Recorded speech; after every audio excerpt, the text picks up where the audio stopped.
Hello everybody, what is going on? Mr. Gaming here, and today, as usual, I am totally late to the party with this faction rally. So, to start everything off, we're going to be going with Dead Orbit. We're going to be inspecting, it's going to be pretty much the same thing as last time. We're going to be going over the armors, which have stayed the same, but we also are going to be going over each of the weapons in each factions, because they have changed. Now, as you can see with the Dead Orbit Alliance, you can see that the Truth Teller is the faction reward. I'm pretty sure it has some sort of concussion effect, so it might be good, it might not, I don't know. But here we are getting into these new guns, and Gravity Slingshot, pretty sure that was there last time, but Guiding Star is a brand new auto rifle. Haunted Earth, Contingency Plan, pretty sure those were the same as last time, and Escape Velocity is new. Contingency Plan might be new as well. I'm honestly not sure. I didn't give Dead Orbit too much of a second thought last time around, but the Escape Velocity is a unique submachine gun in the sense that it has high caliber rounds to go with it. So I'm wondering if possibly this could be maybe a counter to the Anti-Ope D submachine gun that is so popular right now. Another thing we have is the Contingency Plan. This just has auto-loading holster, so when it's on your back, it'll reload itself after a short while or long while, not really sure.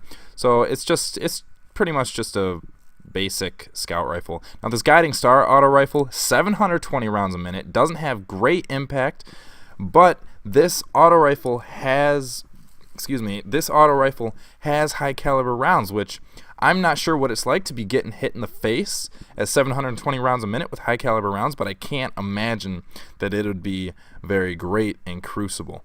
So Dead Orbit does have quite the loadout this time, if not for their armor.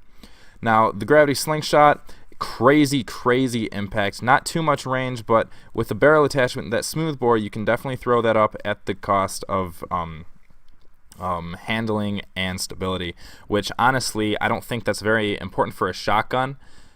Range is definitely more important than stability on a shotgun, because a shotgun just does not have that fire rate to have to worry about it. Hand cannon is decent as well. 3 Graves pulse rifle, I mean, I'm sure it's decent. I'm not a fan of pulse rifles. It looks like it has more impact than most pulse rifles, and you can put on that flared mag rail to compensate for that reload speed, but the handling is just not all that great. So also, it's just the anti-extinction set again, so nothing but the weapons have changed with Dead Orbit. So now we are going to go up to the Future War Cult. Not going to do a transition for that, just because it's right. It is literally right there. And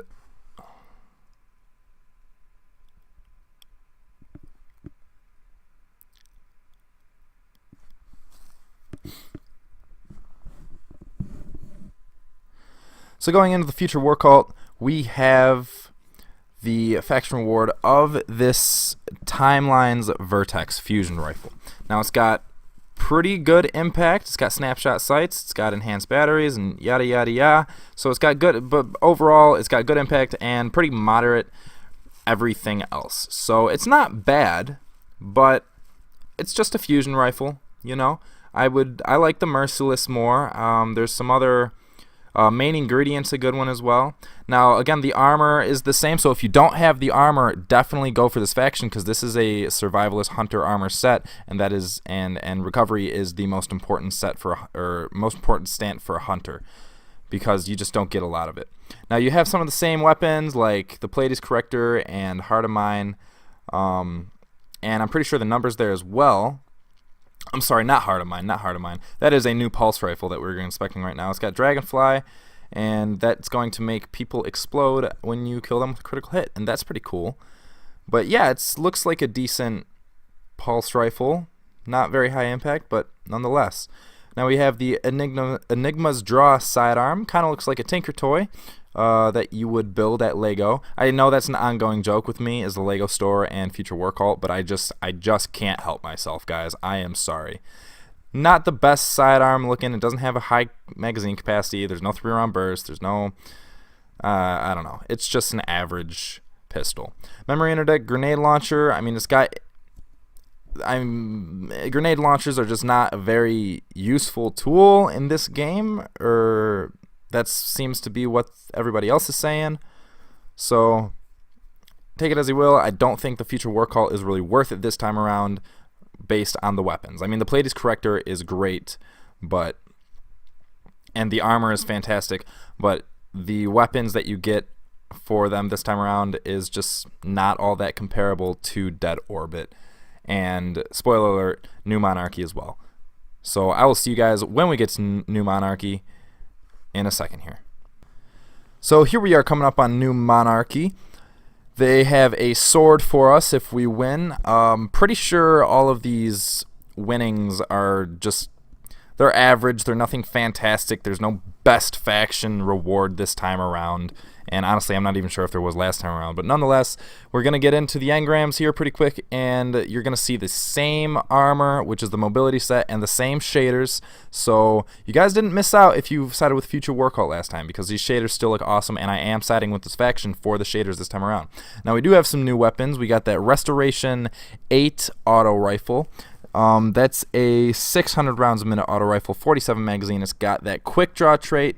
It's got some Accuraz rounds and an appending mag. The appending mag will make that magazine size go up, and these are just the different sights that can go on it.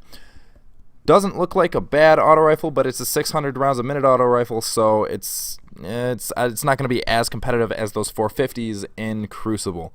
If you don't play Crucible, then great. Good console 9. It's got those armor-piercing rounds. Unfortunately, it doesn't have high-caliber rounds, which are so good, but you know, nonetheless, doesn't look like a bad scout rifle.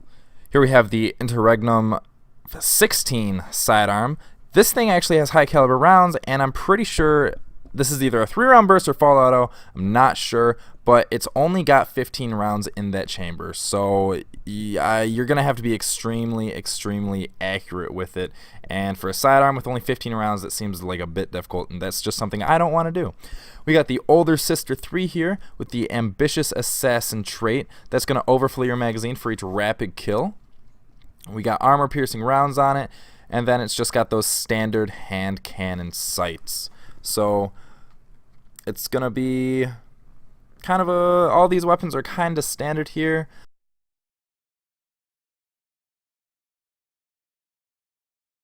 We got the Maxim 11 sniper rifle, great impact, great range. It's got that alloy magazine. It's got a flared mag-rel for increased stability and reload speed, so you can't complain there. And then you just got your different scopes.